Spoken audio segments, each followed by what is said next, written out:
SP Convo. SP Convo. Let's do it.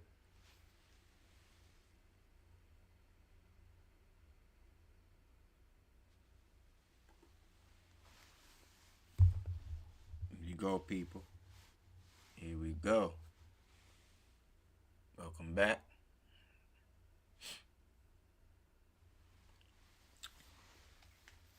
Got a special one today. Let you know my thoughts on one of the best rappers. This rapper here gave me confidence when he spoke. This rapper here had me mirror him. This rapper here had me understand ladies a little more better. This rapper here had me feel proud to be a small guy with my pants on. Well, now it's called skinny jeans, but at that time, regular fitting slim jeans on, and not feeling too insecure.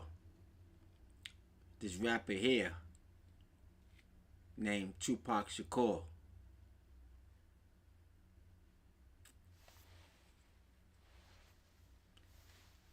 I want to talk about Tupac and my opinion of watching him in movies and listening to his interviews and knowing through interviews and magazine articles and listening to his family speak through documentaries. Tupac was a regular kid, forced to be mature early due to his situation, his living situation, broken home. He was homeless at 17. He had to bounce from state to state. Actually, I think New York City is where Tupac was born, right? Yeah, Tupac was born in New York City, 1971. And then, June 16th, 1971, Tupac was born in New York City to his mom's in a correctional facility. I think Fishkill Correctional Facility or some upstate prison. And then he lived in Baltimore, and he lived in California, Oakland. You know, Tupac was raised by a single parent, his mom. I didn't know he had a father until recently. I seen a couple of interviews with his father. You know, when you hear Tupac rap, you always looked at him as, okay, easy going fella. You know, I get around, Brenda, keep your head up. A caring man. I didn't know he had real skills until later on in his career when he joined Death Row.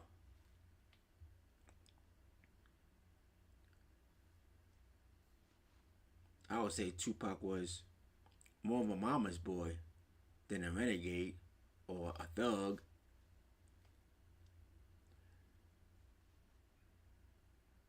When I watch his videos, I got this euphoria like, oh, that could be me.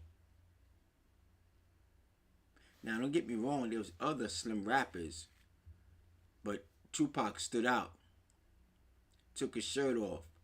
You see this bony rib cage, gold chain hanging off his neck, jewelry sliding down his long bony wrists, and girls chasing after him. That's what I liked. Girls chasing after him.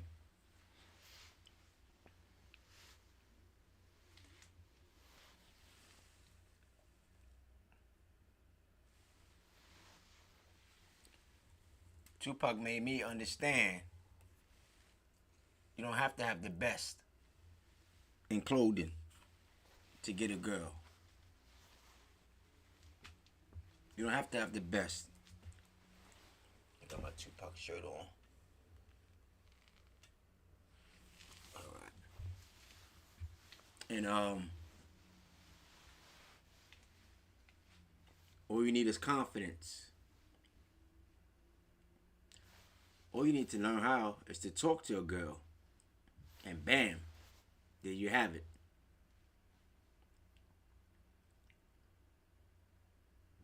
So coming up, I have the same face.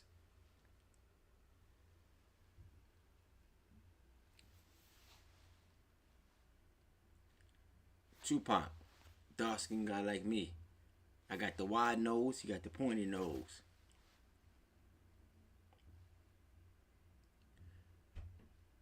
That guy there was captivating. I don't know about his personal life at this point. I just look at him. I'm just looking at him as a rapper. I love my rap, conscious rap, hard rap, R&B. I like all my rap. All different sectors and genres of rap I like. So when he came out, I was like automatically drawn to him because his particular style, like I said in the beginning, he wasn't into the hardcore bang bang, rough you up, rob you in the staircase, beat you up on the train, take money out your pocket. He was on some being understanding to a lady's situation. Other rappers was opposite of him. They wasn't into that. They was more into the, yo, this is what it is. Do as I say.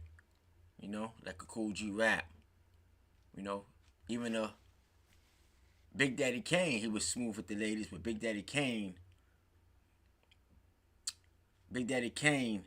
was more like a lyricist. He was nice. But he's smooth with the ladies, but he's more like, you know, he had that bravado. Tupac came on a more smoother level, a more understanding level, a more like, yeah, I'm going to tell these women what they want to hear so I can have my way with these women later on.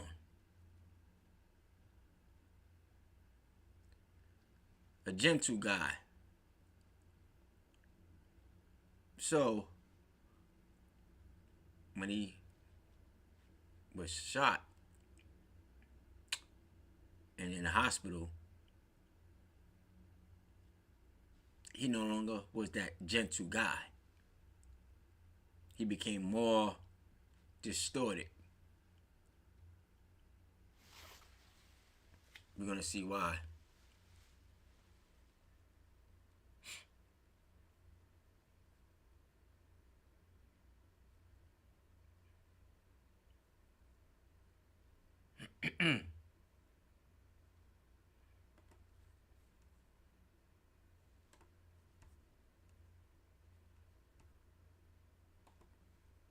It's December 1st, 1994.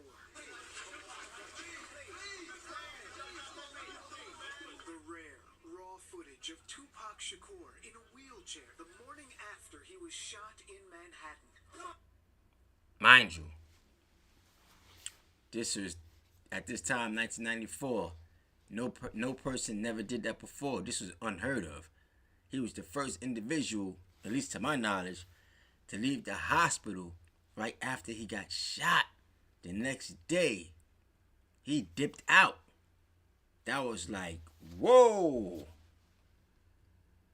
It was like, yo, this is headlines. Everybody was talking about that.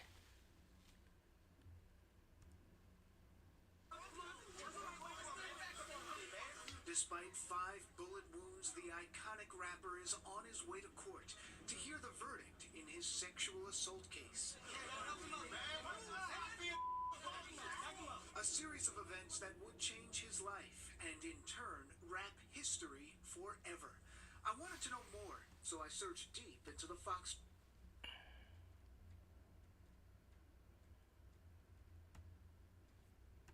Right now. Why is the cameras all on me? Not long after his arrest on the charges, this impromptu press conference. Why am I the only one in court right now?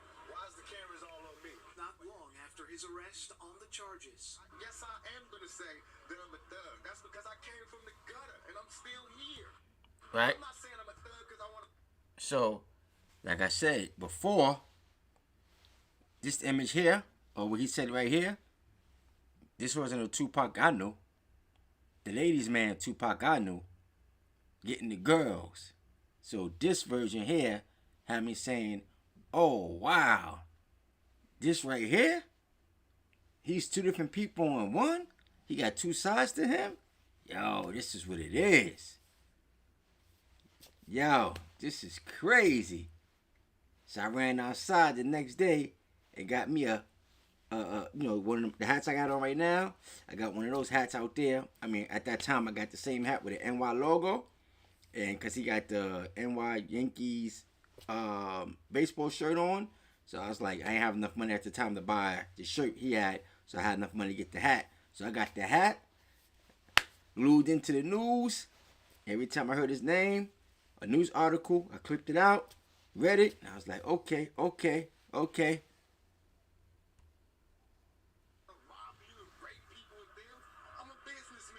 And outside the court as the trial was underway. I want straight up not guilty. And finally, the night he was shot in the lobby of Quad Studios on November 30th, 1994, a hotspot for rap artists at the time. That's Sean Diddy Combs outside as police arrived on scene. He was shot numerous times, at least twice in the head. Slate writer Joel Anderson, season 3.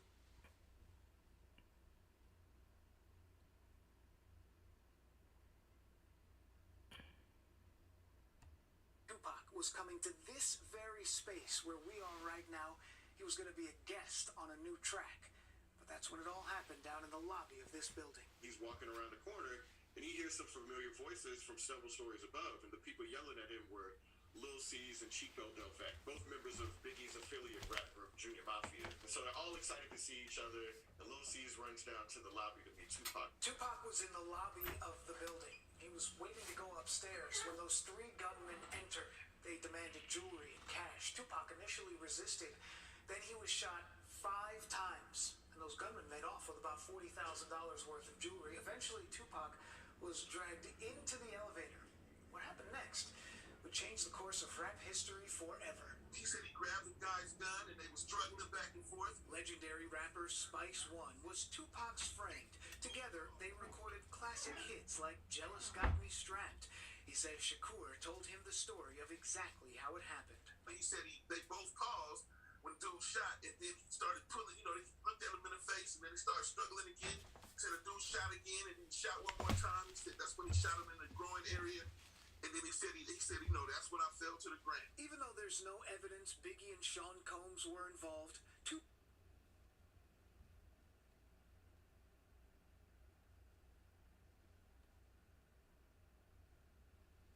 Yeah, so that's enough of that, man. So,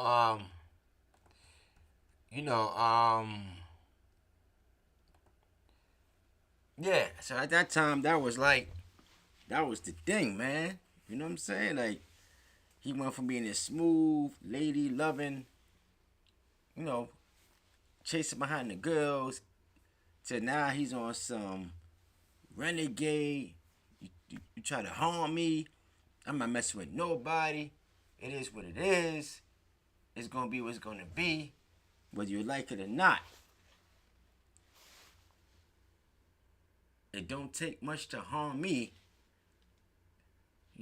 After that, everybody was aware.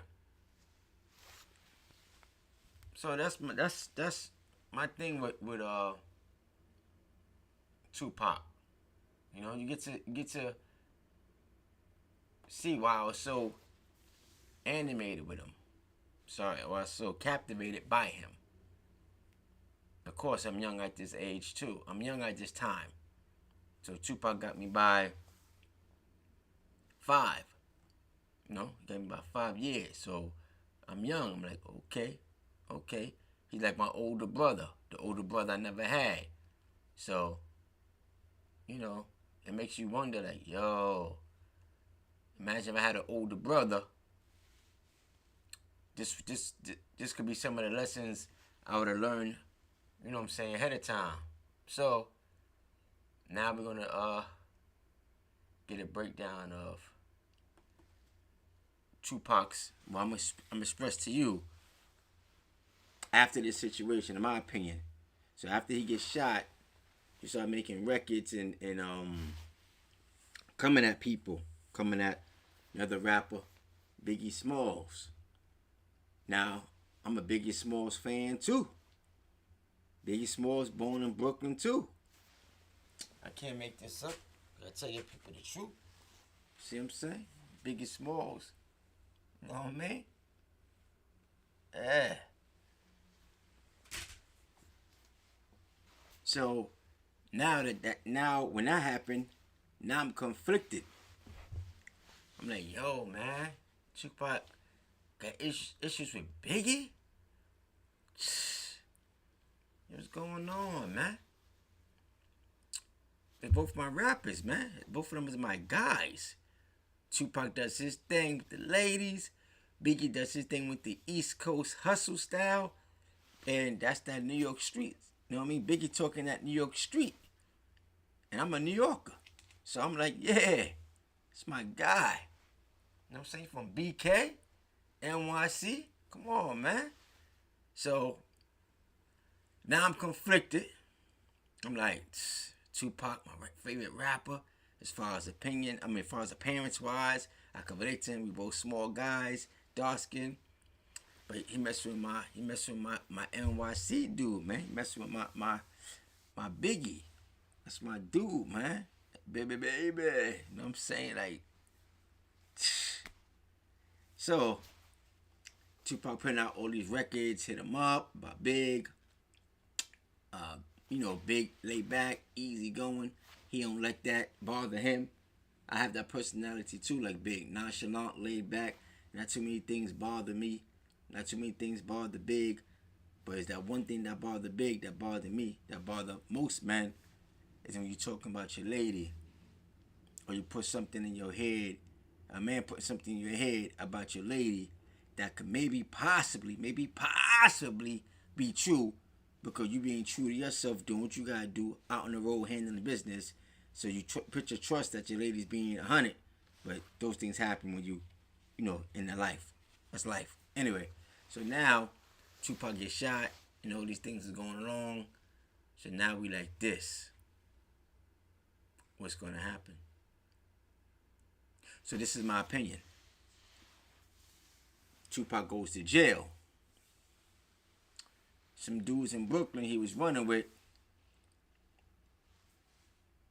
was a little more smarter than Tupac, because there was a disadvantage of Tupac being so, proper word, so distant from a New York City habitat, being out there in California. Well, Oakland, sorry. So he's out there in Oakland, and what Oakland do, New York don't do.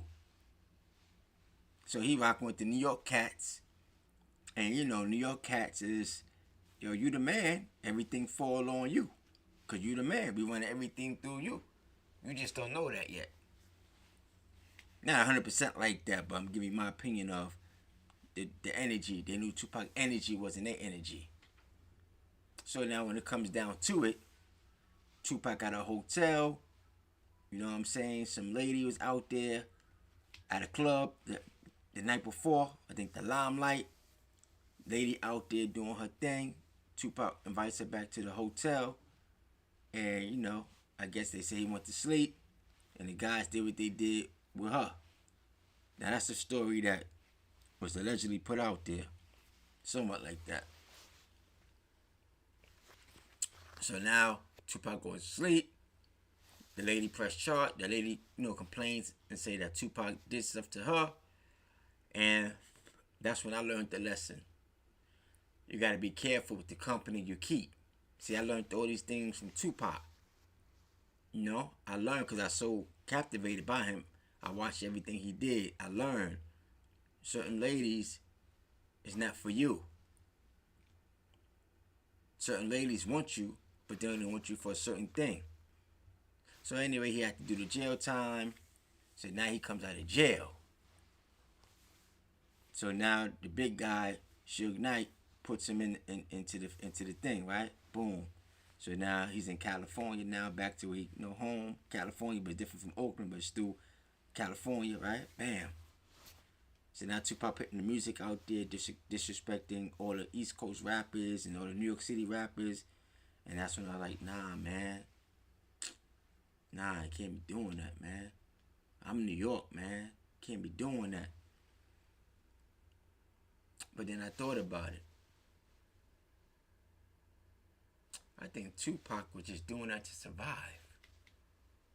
I think the Tupac, the rapper that I looked up to, maybe he's not that strong of a character that I thought he was.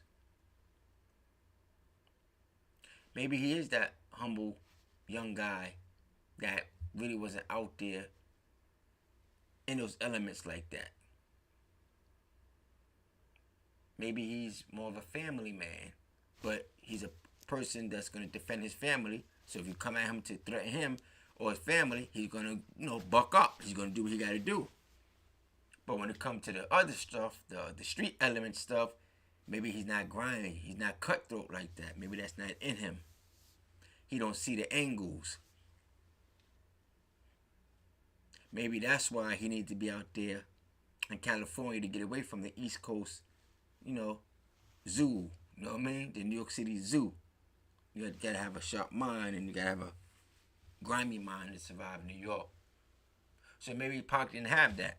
So maybe he's built for the laid-back Oakland style where they put that working on you in their own way. Maybe he's a little abreast to that.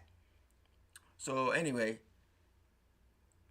I'm saying to myself now as a fan, why Tupac going through all these changes, man? What's going on? I thought Tupac was a leader. Because just some time back, he got in trouble before he got in trouble. Because I think he's in Atlanta, Georgia. Because he's a proud black man. Anybody that was black, he rock with them. You know what I mean? That's his kin. That's his blood. That's his DNA. He don't got to know you. As long as you black, he rocking with you. So sometime, I think in Atlanta, he was, seeing some white boys beating up a black guy. So he's in the car. He jumped out the car and got busy with the white guys. They pull out a gun. He pulled out his gun, and they had a shootout. And Pac hit up these white boys, and then later on disappeared. But come to find out, they was police officers. So that made Tupac's status go up even more. Crazy. Now all this is in 2 or 3 years before, I think within the jail sentence time and before he got harmed again for the second go around. So I'm like, yo, Tupac is he's that dude. But he's not that dude. If you're looking for a hero, a family man, a person that's cared for you, he's your hero. But you got gangsters out there in the street, grimy people, jealous people, hateful people. They don't respect that. That's not in their mission statement. So they seen something in Pac. I guess Pac didn't capitalize on it. He didn't play the angles, so he didn't see that they was coming for him. Mind you, East Coast, that happened to him, right? So pretty much people know you can't go back home. You don't got a home, so you gotta do what we say. Smart people on the other side of that coin too. So I'm looking at him saying, man, Pac not a gangster. But he's talking real gangsterish. He's talking real gangsterish because he's hurt.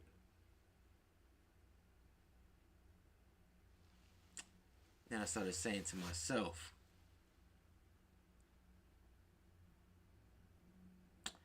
I think on camera, Tupac is my hero, my idol. But in his personal life, I don't know. He may have been hiding a lot of things from the public. The only people that surround him know how he truly is. So I'ma say Tupac, the rapper, that's my guy. Tupac, the poetic writer, that's my guy. Tupac, the actor, that's my guy. Tupac, the thinker, that's my guy.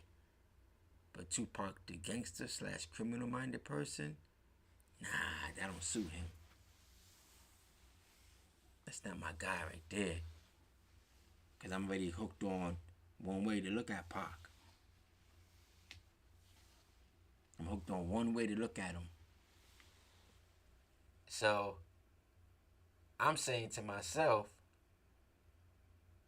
Tupac got a lot going on. And I'm saying,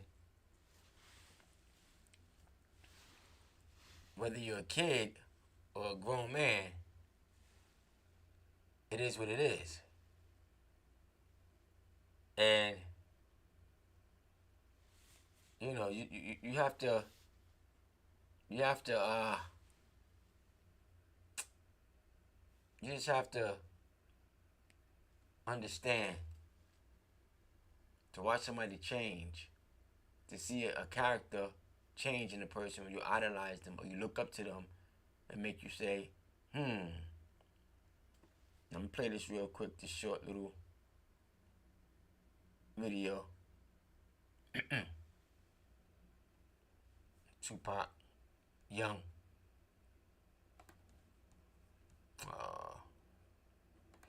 Tupac, young.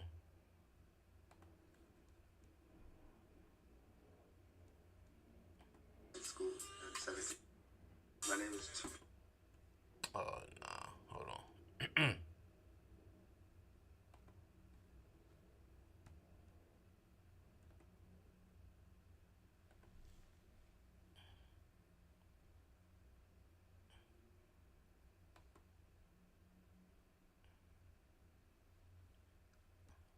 This the one right here.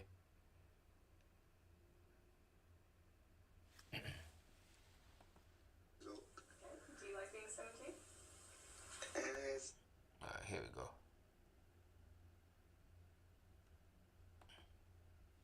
So this the one right here. Tupac. First interview to me when he's young, to get an understanding of the difference between him then and now.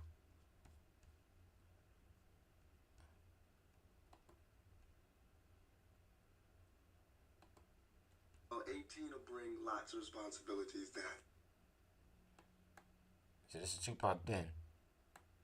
There we go. Okay, my name is Tupac Shakur, and I attend Tamalpais High School. And I'm 17 years old. Okay. Do you like being 17? And it's like 17 is such a weird age. It's such a in the middle age. You're not 18 yet, and you're older than 16. So.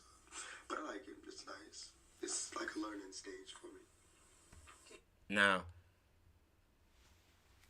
he's 17 and they asking him questions about where he gonna be or just where he at the moment. So they ask young kids at that time questions to see where their mindset is at. He said it's in between. He gave a number for an answer. 17 is older than 16, but not 18. So in retrospect, he really didn't answer the question. But he said, I like being 17. So I guess being 17, that comes with a little bit more freedom, or way more freedom than if you 10. But it's really not that much difference from 15 to 17 or from 16 to 17. Is it? But those are the type of questions that young guys in my era, we was asked those questions by adults just to get a understanding of where you at and the things that you've been around and the things that you've seen, how you adapt into it, for good or for bad. Do you wish you could be 18 and when you get some more rights? Well, 18 will bring lots of responsibilities that I don't want, but it'll bring respect that I feel like that's the only way I can get. You understand? The way he answered that, he said, 18 will bring responsibilities that he don't want. So just to compare, take him at 17 being asked those questions. Now I'm gonna digress. Now take today's rappers at 17. I don't think they're ready to even answer any questions pertaining to themselves. But if you ask them questions about what the next person is doing, he or she, I guarantee they can express themselves that way. Today's rappers getting caught up in situations that could easily be avoided. Today's young youth taking matters into their own hands, like the Carmelo Anthony situation. Not really understanding what it is that they should be doing or looking forward to be doing. Because I wanted to speak about today's rappers versus when Tupac was a young kid being a rapper.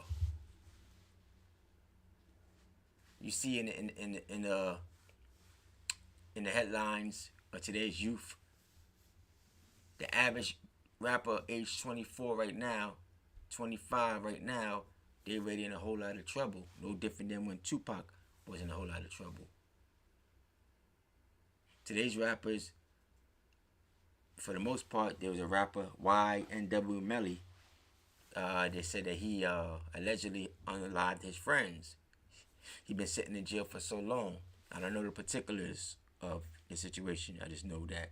I'm giving you a comparison of today's young-minded rappers versus when Tupac was young, and the questions he had to answer, and you know how he expressed himself during those interviews. I think there's more drug usage in today's generation than in Tupac's time. But nevertheless, Tupac generation, when he was doing his thing, he was being well groomed to have an understanding of what life is, because his background with the Black Panthers and being in a strong-minded upbringing, even though his lifestyle was chaotic, his upbringing as far as the lessons he was taught and the things that he's seen, he already knew he's going in the right direction with certain things, should I say. Now today's generation of children that become rappers, they just all the way out there. No breaks. So whatever they get is theirs. Whatever they don't accomplish is a hey. I think that has a lot to do with the times that we're in. Parents at work.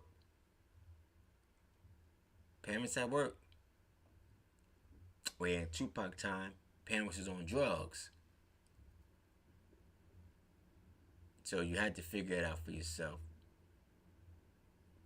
Today's times, technology, social media, handheld devices give them information rapidly. Google, everything right there. So they're very informed. Today's youth is very informed. But they're not thinkers. In the traditional form, Tupac time, he had to figure it out. Think, read books, understand where he at. Today's youth, everything's right there at their fingertips. So that takes away from you thinking. Not saying today's youth is not intelligent. Not saying not. I'm saying when it comes to getting in the situation, the reality is not relative to what they're thinking about at that moment. They can't see themselves really being in trouble because they didn't have no steps. They didn't have no speed bumps. They didn't have nothing there to, guide them. Or they didn't go to different levels to understand, if you do this, you're going to get that. If you do that, you're going to get this. Everything's right there. Oh, let me do this and I got it.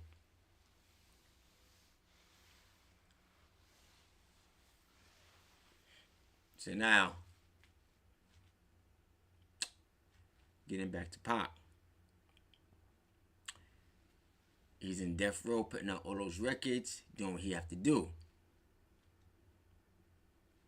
Now, word is, Tupac had a 3-album deal, so he finished up those albums, 2 albums real quick. Bam. I think he had another album to go. He had the double album, right? Machiavelli was the 2 album. Yeah, right? Machiavelli was 2 album. I think so. Yeah, I think side A and side B. So 2 albums. He got signed to 3 album contracts. He did a double disc. So each disc is his own album. A and B. That's 2 albums. He had 1 more album to go.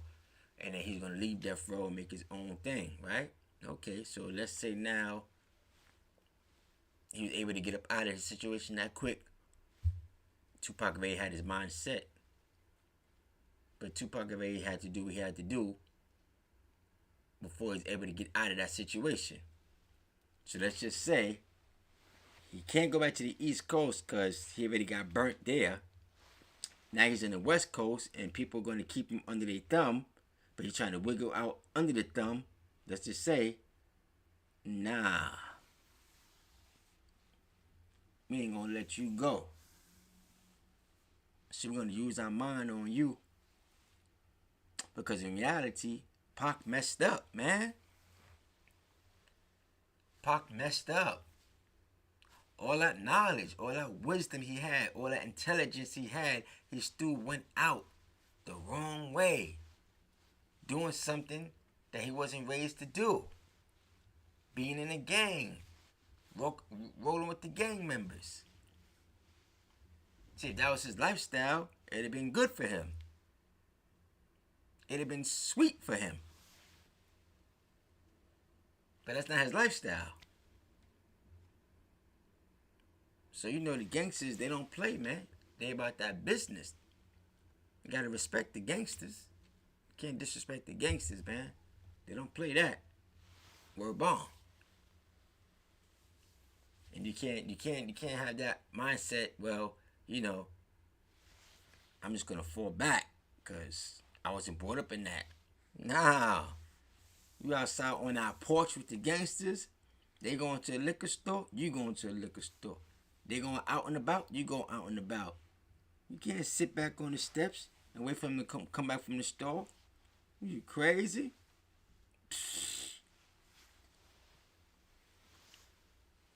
You crazy? You see what happened to Ricky? He went to the store with Trey. His brothers and I was on the stoop. They ready for that life. Ricky wasn't.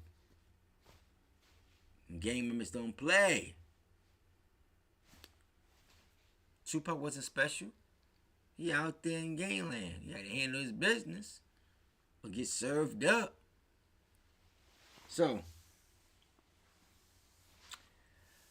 sometime after that, Tupac, I think he performed at a club. He goes out with his boss, Suge Knight. They go to a club. And then after he performed at a club, they go to another club in Las Vegas. So they left California and drove to Vegas. And next thing you know, Tupac was at a light. A car pulled up on him.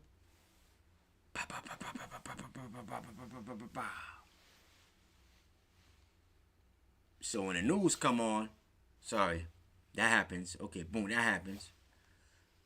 Next day, everybody in the East Coast wake up. They see it on the news. Rapper Tupac Shakur drive by in Vegas. Everybody say, yo, he got shot again? Yo, he just got shot 2 years ago. Yo, that's crazy. Yo, he's a wild guy. He's on it. He's on it. He's about that. So, you know, the news every day keep updates on him. Rapper Tupac. And then what happened? September 13th, 1996, he flatlined.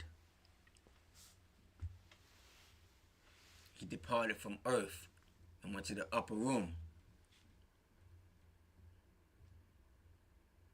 A lot of people was crying. I was emotional. I said, wow, man. From 1992 to 1996 is 4 years.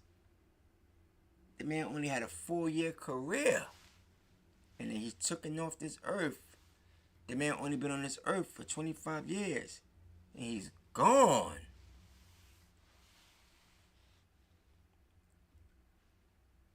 But they say he predicted his death. He's talking to another rapper, Smooth B. He told Smooth B that. Let me see if I can find that. You understand?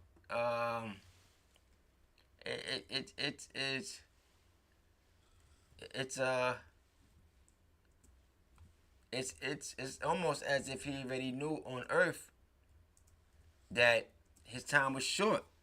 That it's like he came from the heavens to do what he had to do, and then he already knew he was gonna be out of here. He already knew he was gonna be gone. So that's another thing that made Tupac's legend amazing, because people was like, yo, that's crazy. So I'm gonna play this one where it shows that he said whatever he says, and then I'm gonna show the one with Smooth B. So everything I'm playing is fair use, is for educational purposes. I want the young generation to understand you can have better, you could do better, you could take care of yourself. You don't have to be caught up in two different situations. You don't gotta be caught up on the left or to the right, to the right or to the left. Everything you could do is for you. You just gotta be cautious, because this life here is uncanny. Let's get into this. So it's an interview. He's interviewed by, I don't know who this guy is. I can't remember, but it's fair use, fair use. Oh, this is fair use. He said, hey, I just want to be alive. That's Nah, man. This the one. I'm gonna play this one right here. Yeah, this the one right here. Man, that's beautiful, man. He said, you a great father, man. He said, these kids is lucky, man. You know, I was like, yeah. I said, nigga, you'll make a great father. And he was like, no, it's not the one, man. Hold on. I said, nigga, you'll make a great father. And he was like, no, it's not the one. I don't want to play nothing with no music in the background, no sounds or nothing.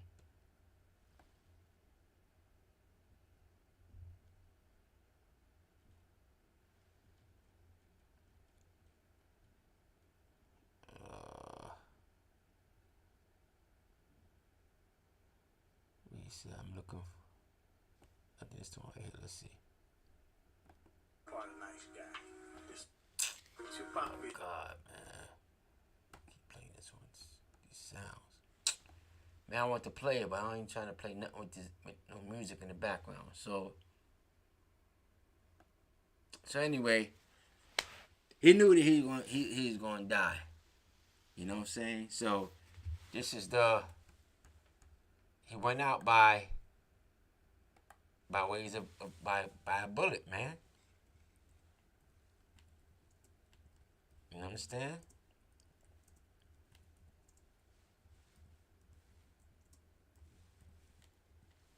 So that's how it went. And it's just sad that, it's just sad that, just sad, man. He's a smart guy, and for him to go out that way, it wasn't really for him. But, life is life. And when you make the wrong choices in life, things happen. Stopped at a red light. Things happen. So this is a little footage of what happened, should be about 29 years now. 29 years. No, 30 years. So it's 30 years ago. 1996, 1996. 30 years ago. I'm just going to play this real quick. All this is fair use. my guy. Tupac, Biggie, Pac, that's my guys.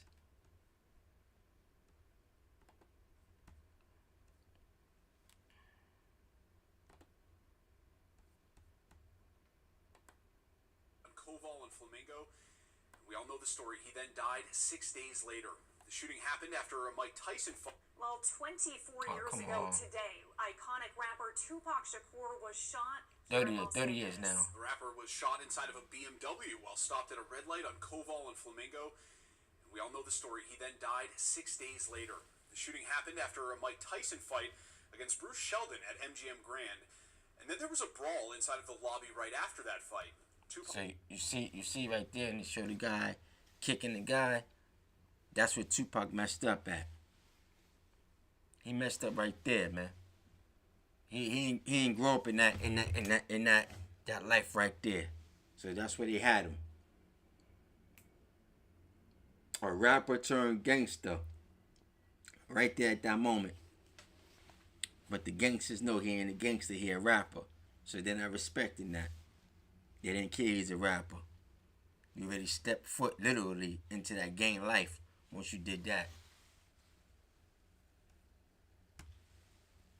Tupac was in the car with Marion Suge Knight, who was grazed by a bullet. No one has ever been arrested for Tupac's murder. See, that's how that goes right there. He's finished right there. So, that's how that went right there. That's how that went. So, Tupac Amaru Shakur had a life of talent, a life of skill. He had everything going his way. And then even with all that knowledge and understanding and wisdom, he still couldn't get it right. He still couldn't get it right. So, like I said, he captivated me. I was rooting for him. But as I see him go through turns and twists and making foolish choices, I wasn't Team Tupac no more. Because by that time, I already knew who I was as a man. I already knew who I was as a person. And the stuff that he took, the stuff that he did, depending on the situation I'd have been in, I probably would have did some of the things that he did. But nah, once I started making money, I would have handled myself differently. And it seemed like Pac had money, but he couldn't handle himself differently because Tupac was always in debt.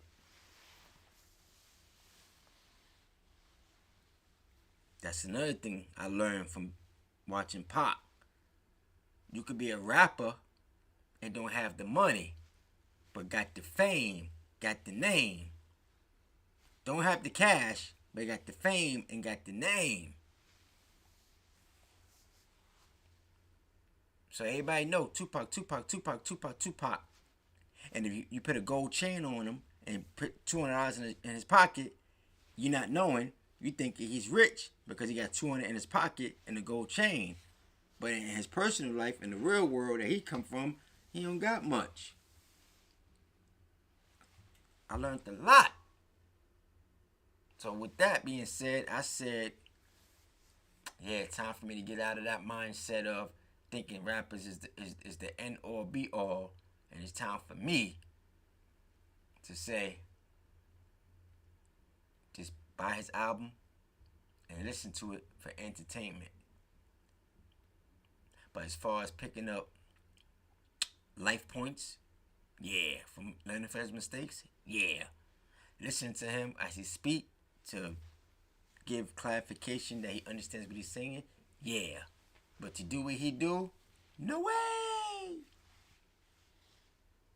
To do what he do and think that I'm going to be able to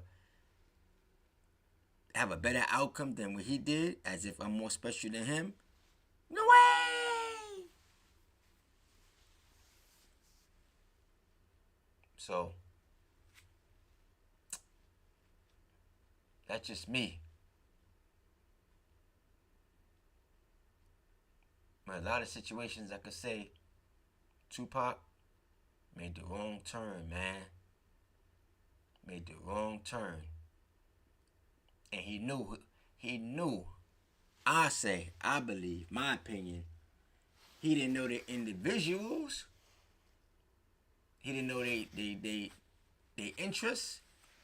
But I'ma say he knew they ain't like him. He knew a lot of people was jealous of him.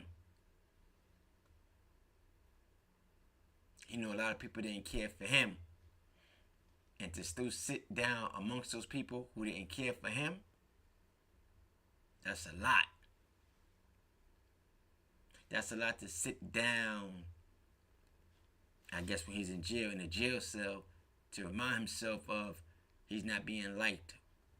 And the only reason why people respect him is because he have a name. But other than that,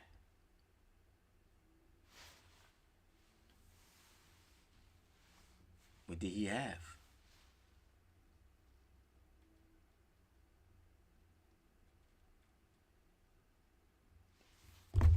What did he have?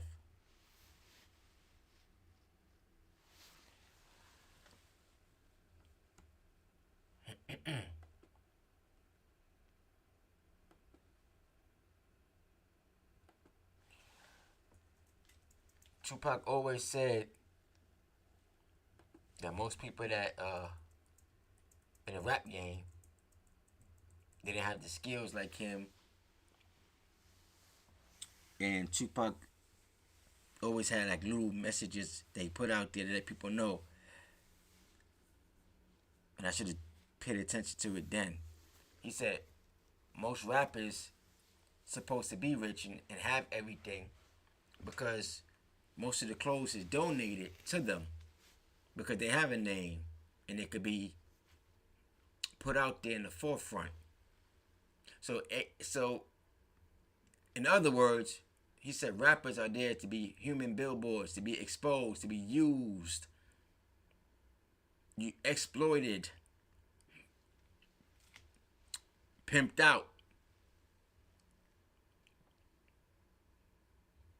So all this knowledge Tupac had. That's why it's so sad that he left so early. Because a smart man with a whole lot of information and knowledge supposed to be on the top of his game, on the top of society, living his life comfortably. He's supposed to be a 5-star general where a lot of people follow behind him, making sure nothing never happens to him. But he didn't get the opportunity because he didn't allow himself to have the opportunity. So rappers of today, do what you have to do. Stay ahead of the curve. Stay ahead of the game. Don't fall back. Don't slide. Don't digress. Progress.